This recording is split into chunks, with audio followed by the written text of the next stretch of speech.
ഇന്ന് ചെയ്യാൻ പോകുന്നത് നല്ല ബട്ടറി ആൻഡ് സോഫ്റ്റ് ആയിട്ടുള്ളൊരു വാനില കപ്പ് കേക്കിൻ്റെ റെസിപ്പിയാണേ.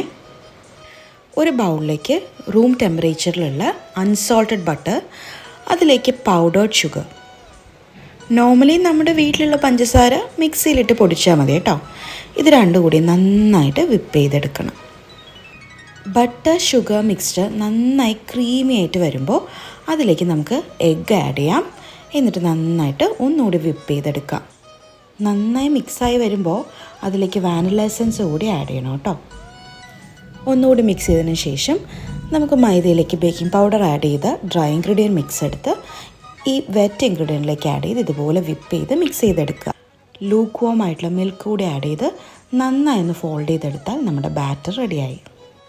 ഒരു കപ്പ് കേക്ക് ട്രേയിൽ പേപ്പർ ലൈനേഴ്സ് ഇട്ടതിന് ശേഷം ഇതുപോലെ പേപ്പർ ലൈനേഴ്സിൻ്റെ 3/4 വരെ ഫില്ല് ചെയ്യുന്ന രീതിയിൽ ബാറ്റർ നമുക്ക് ഫില്ല് ചെയ്ത് കൊടുക്കാം. 180 ഡിഗ്രിയിൽ ഒരു 5 മിനിറ്റ്സ് പ്രീ ഹീറ്റ് ചെയ്ത ഓവനിലേക്ക് സെയിം ടെമ്പറേച്ചറിൽ തന്നെ ഒരു 25 to maximum 30 മിനിറ്റ്സ് ബേക്ക് ചെയ്താൽ നമ്മുടെ കപ്പ് കേക്ക് റെഡിയായി. കപ്പ് കേക്കിൻ്റെ ടോപ്പിൽ ഈ ഒരു ഗോൾഡൻ ഷെയ്ഡ് വരാൻ പ്രത്യേകം നോക്കണം കേട്ടോ.